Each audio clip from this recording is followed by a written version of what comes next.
The hotel keycard fell from Marcus's jacket pocket like a confession written in plastic.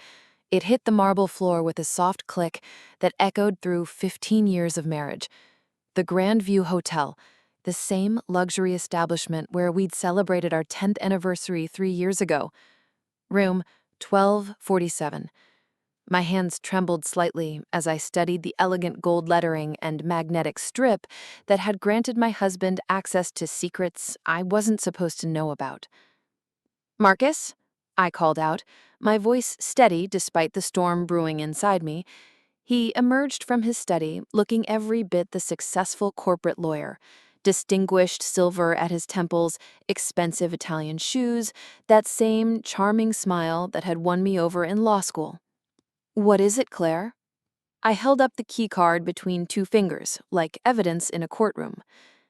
"Care to explain this?" For a split second, I saw panic flicker across his face, but he recovered quickly. Too quickly. The practiced ease of someone who had prepared for this moment. "Oh, that." He waved dismissively, setting down his legal papers. "Just business. Client meeting." "Business at the Grandview Hotel?" I raised an eyebrow, channeling every ounce of prosecutorial skill I'd honed during my legal career. "Which client?" "The Morrison account. New acquisition deal." He moved closer, reaching for the card with that confident smile. "Nothing to worry about, sweetheart." But I pulled back, keeping the evidence out of his reach. "And this required an overnight stay?" His jaw tightened almost imperceptibly. "Sometimes negotiations run long. You know how it is." I knew the Morrison account was handled by his junior partner, not Marcus. I knew because I still maintained connections in the legal community. "She's just a friend, Claire. Whatever you're thinking, you're wrong." Just a friend. The phrase hung between us like smoke, acrid and choking. I felt something shift inside me, a tectonic plate moving after years of stability. "So is my lawyer," I said quietly. Marcus's confident expression faltered, and for the first time since I'd found the keycard, I saw real fear in his eyes. "Claire, don't be dramatic. There's no need for lawyers." "Isn't there?" I slipped the keycard into my pocket. 15 years of marriage were about to become a very expensive lesson in underestimating the woman he'd promised to love and cherish. Catherine Morrison's downtown office radiated power.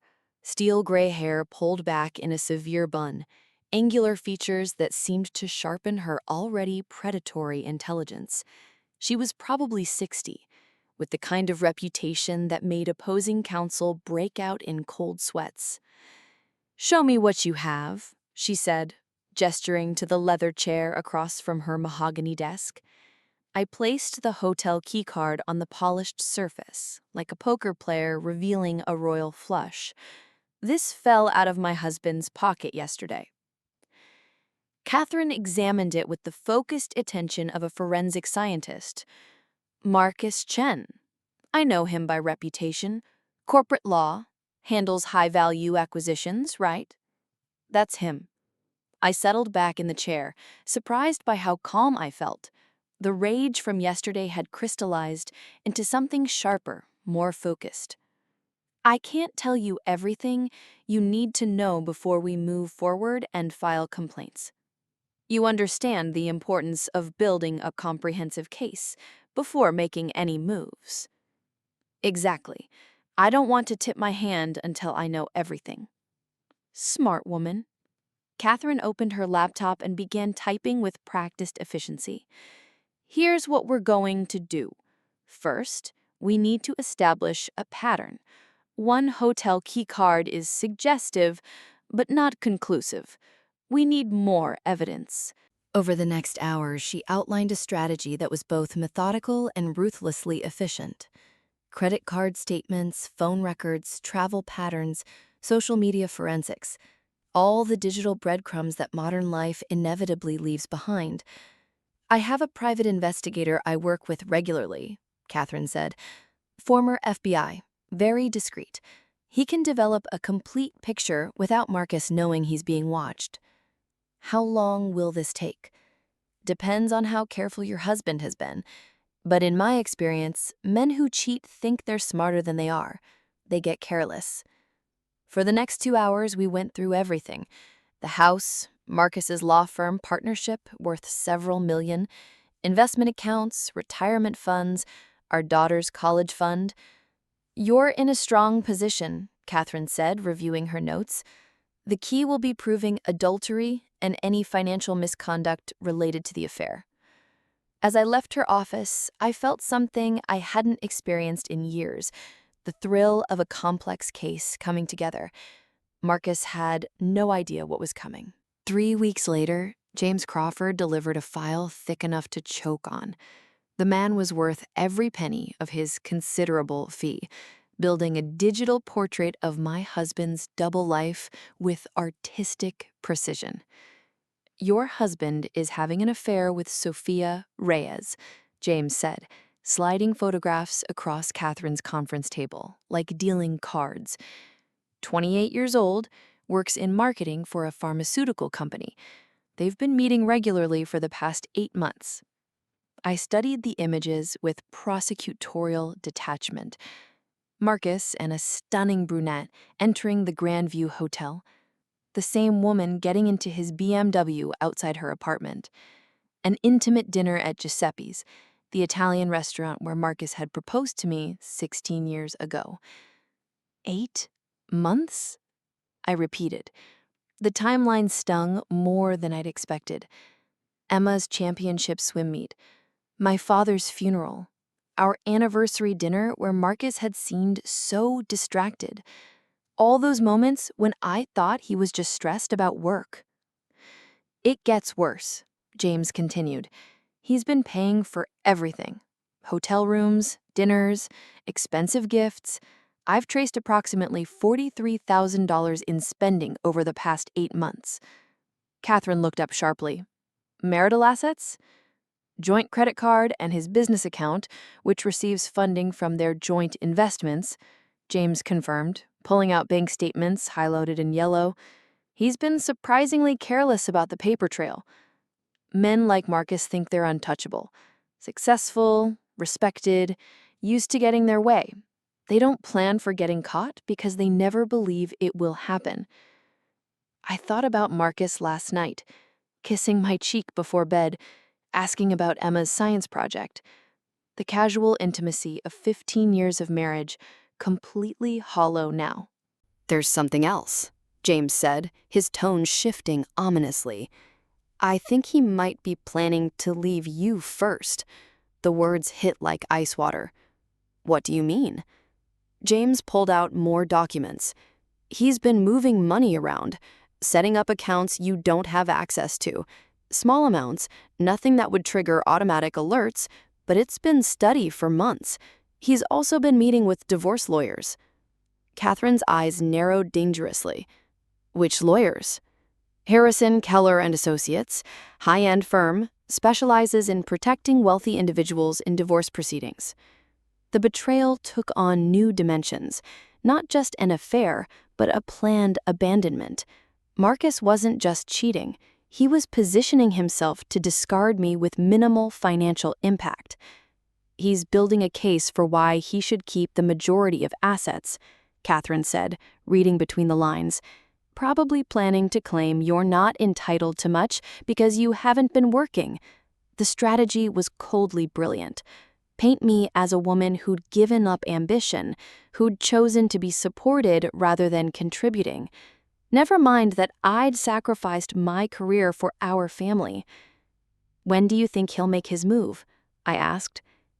Based on the financial activity and legal consultations, I'd guess within the next 2 months. He's being methodical about it. I felt familiar fire building in my chest, the same feeling I'd had when facing down white-collar criminals who thought they were too smart to get caught. Marcus had spent months planning my destruction, but he'd made one crucial error. He'd forgotten that I was a lawyer, too. Catherine, I said, turning to my attorney with a smile that probably looked as predatory as hers. How quickly can we move? How quickly do you want to move? I want to file first. I want to freeze assets before he can move them, and I want him to wake up one morning to find his entire strategy in ruins." Catherine's answering smile was beautiful in its viciousness. "Now you're talking my language." Over the next hour, we planned Marcus's downfall with the precision of a military campaign. Asset preservation orders, temporary restraining orders on joint accounts, a complaint that would paint him as both an adulterer and a financial manipulator. The process server found Marcus in his corner office at 2:47 p.m. on a Thursday, right in the middle of a partners meeting. I knew because I'd asked Catherine to have James confirm the timing. I wanted maximum impact. I was sitting in my car across the street when I saw the young woman in a professional suit enter the gleaming downtown tower that housed Chen Morrison and Associates. 20 minutes later, she emerged, and I knew the deed was done. Marcus called 14 times in the first hour. I let every call go to voicemail. The first message was confusion. "Claire, what the hell is this? Call me back right now." By the fifth message, confusion had shifted to anger. "This is insane. You can't just file divorce papers without talking to me first." By the 10th message, anger had become panic. "Claire, please, let's work this out. Whatever you think is happening, we can fix it." The 14th message was pure desperation. "I'm coming home. We're going to settle this face to face." I was ready for him. When Marcus's BMW pulled into our circular driveway at 6:15 p.m., I was waiting in the living room with a glass of wine and a copy of the divorce complaint. Emma was at her friend's house for a sleepover, an arrangement I'd made that morning, knowing what was coming. He burst through the front door like a man on fire, still wearing his expensive suit but looking decidedly less composed than usual.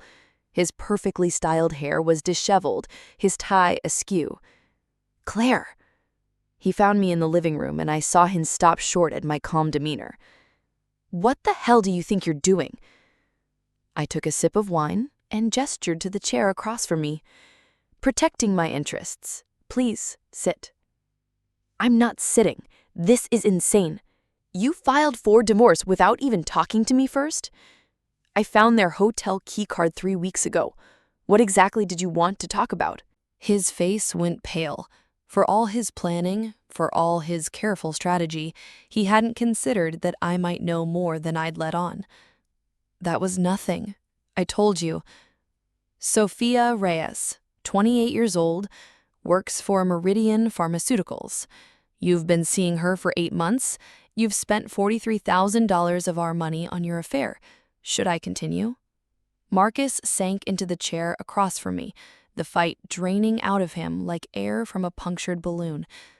"How did you—" "I'm a lawyer, Marcus. Did you forget that?" I leaned forward, enjoying the look of dawning horror on his face. "Did you think I'd just accept your lies and quietly disappear?" "Claire, listen." "No, you listen."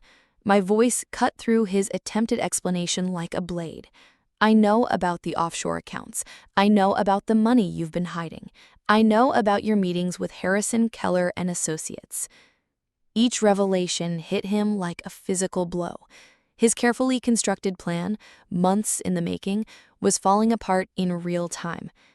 "You were going to divorce me first, leave me scrambling to protect myself while you kept the majority of our assets. Very clever, actually. If I hadn't found that hotel keycard, it might have worked." Marcus's shoulders sagged. "How long have you known?" "Long enough to document everything. Long enough to freeze our joint accounts before you could move any more money." "This will destroy my career," he said quietly. "It might," I agreed. "But that's what happens when you betray someone who knows how to fight back." "What do you want?" "Everything I'm entitled to. And since you've been so careless with marital assets, that's considerably more than you planned." The settlement negotiations took place in Catherine's war room, a windowless conference room lined with law books and the accumulated fury of a dozen high-stakes divorces. Marcus arrived with 2 lawyers from Harrison, Keller, and Associates, both looking like they'd rather be anywhere else. I'd chosen my outfit carefully. A navy blue power suit I hadn't worn since my prosecutor days, hair pulled back in a severe bun that Catherine had approved of. The message was clear. The supportive wife was gone, replaced by the adversary you should have feared all along. "Mrs. Chen," said Richard Harrison himself, the senior partner whose reputation for protecting wealthy men in divorces was legendary. "I'm sure we can reach an amicable settlement here." "Mrs. Patterson," I corrected coldly. "I'll be returning to my maiden name."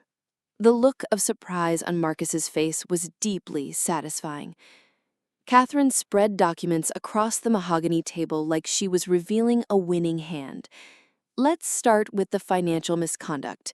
Over 8 months, Mr. Chen systematically used marital assets to fund an extramarital affair, totaling $43,000. "That's a minor expenditure," Harrison began. "From joint accounts and business funds that receive marital investment," Catherine interrupted sharply. "Additionally, Mr. Chen has been moving money into hidden accounts for 6 months, clearly preparing for divorce proceedings he planned to initiate."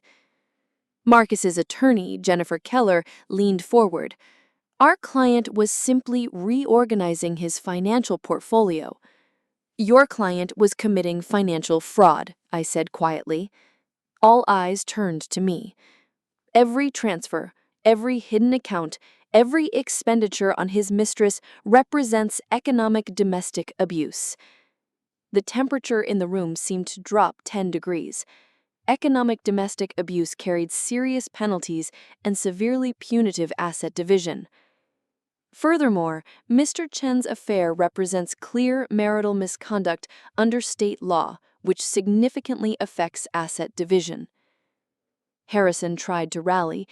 "Mr. Chen is willing to offer a generous settlement.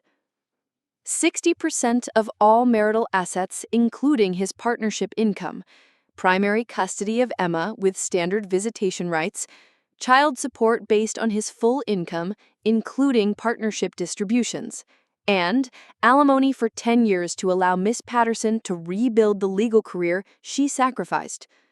"This is extortion," Keller hissed. "This is consequences," I replied. "Your client spent months planning to financially devastate me while carrying on an affair.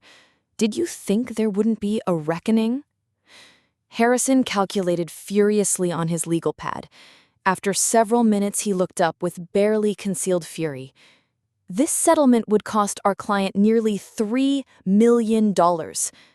Your client's betrayal cost me 15 years and a legal career," I said.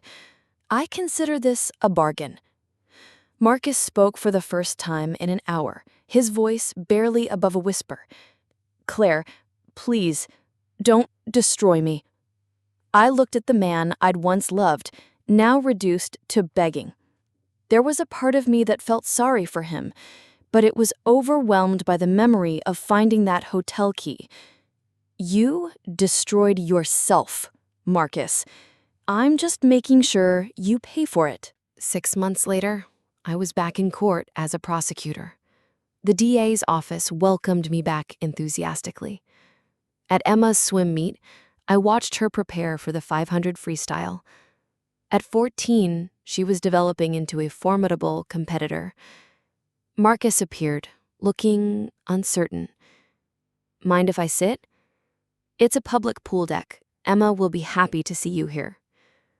We sat in awkward silence. The easy intimacy of 15 years had been replaced by careful politeness. "I heard about the Williamson case. Congratulations." "Thank you." "You'll get the division chief position," he said quietly. "You always were the better lawyer. Until you decided betrayal was more interesting than building something together." Emma's race was called. She stepped onto the starting block with perfect form. "She's amazing," Marcus said. "We did good work there. She's the best thing that came out of our marriage." Emma dove into the pool and began swimming toward her own victories. 2 years after finding that hotel key card, I stood in my new office. The nameplate read, Claire Potterson, Chief of White Collar Crime Division. "Mom, your office is cool," Emma said, spinning in my chair. At 16, she'd grown confident. "Ready for my swim meet?" "Wouldn't miss states, Em." At the aquatic center, Emma prepared for the 500-meter freestyle. Catherine Morrison appeared beside me. She explained that her grandniece is competing, but she wanted to congratulate me on the Brennan conviction. Emma's event was called. She looked calm and focused as she prepared. "She's remarkable," Catherine observed. "Very much like her mother." Marcus appeared with Sandra, his girlfriend. They sat quietly, offering no challenge to my territory. The starter's horn sounded. Emma dove with perfect form. "Lane 4, Emma Chen with a personal best." The announcer's voice carried over the cheering. She'd qualified for nationals. Emma climbed out with a triumphant grin. "Did you see that time?" "I saw," I said, pulling her into a hug. "I'm so proud." Marcus appeared glowing with pride. "Incredible race." As we walked to the parking lot, Marcus said quietly, "Thank you for not letting me destroy this. Emma deserved better." As we drove home, I realized I felt complete, not because I'd found someone new, but because I'd rediscovered myself. The hotel key card was still in my jewelry box, not as a memento of pain, but as a reminder of resilience. Sometimes the worst thing that happens becomes the catalyst for the best thing you never knew you needed. Emma was already planning her next race, building her future with the confidence of someone who'd watched her mother rebuild from ruins and emerge stronger. "Just a friend," I murmured, thinking about Marcus's desperate lie that had started everything. "What?" Emma asked. "Nothing, sweetheart. Just thinking about strategy. Because in the end, that's what it had all been about. Strategy, preparation, and the willingness to fight for what you deserved. Marcus had underestimated me once, and it had cost him everything. I wouldn't make the mistake of underestimating myself ever again." If this story shocked you, just wait for what's next. Leave a comment, share it with someone who needs to hear this, and of course, subscribe and hit the bell so you don't miss a single notification.